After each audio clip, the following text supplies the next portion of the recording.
एक छोटी सी पोएट्री है। तो जैसे कभी हम जिस रिश्ते में 100% दे देते हैं और सामने से हमें 1% भी नहीं मिलता, तो उस रिश्ते से चले जाना बेहतर लगता है, बिना कुछ बोले, बिना कुछ कहे। तो ऐसे ही एक रिश्ते से जब मैं बाहर आई तो मुझे एक सवाल सामने से आया कि क्या ये अंत है। तो वो जवाब मैं उसे तो नहीं दे पाई, तो ये जवाब मैंने अब लिखा है बस। तो शुरू करते हैं। इसका टाइटल है कि क्या ये अंत है। कहना चाहती थी उस दिन उससे कि हाँ, यही अंत है। अंत उन सारे सवालों का जो तुमसे पूछने रह गए। अंत है उन जवाबों का जिन्हें मैं देना नहीं चाहती। ये अंत है हर एक वादे का जो एक दूसरे से किया था। ये अंत है उस दावे का जो तुमने किया था।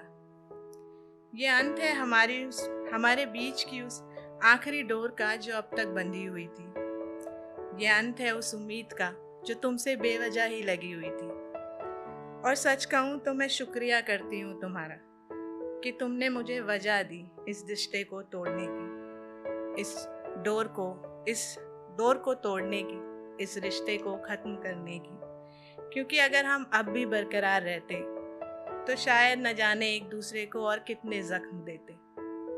कुछ रिश्तों का अंत शायद ऐसे ही होता होगा, खामोशी से, बिना लड़े, बिना झगड़े। शायद इसी को बड़ा होना कहते हैं। या फिर जब उम्मीदें मर जाती हैं तो हर सवाल अपने आप ही दफन हो जाता है। कहते हैं खामोशी से बड़ा बदला और कोई नहीं होता। शायद सही कहते हैं। हर बार किसी रिश्ते के अंत के पीछे भागने से अच्छा खामोशी से उसे ख़त्म कर देना होता है। ऐसा नहीं कि खामोशी में तकलीफ़ नहीं होती, बहुत होती है।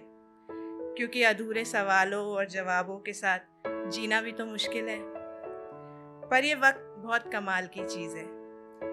ये वक्त कब उन सवालों को धुंधला कर देता है और तुम्हें तुम्हारे करीबी से दूर कर देता है, पता ही नहीं चलता। तो ये कहना चाहती थी उससे उस दिन कि हाँ, ये अंत है हमारा, और पर नया आरंभ है मेरा। Thank you.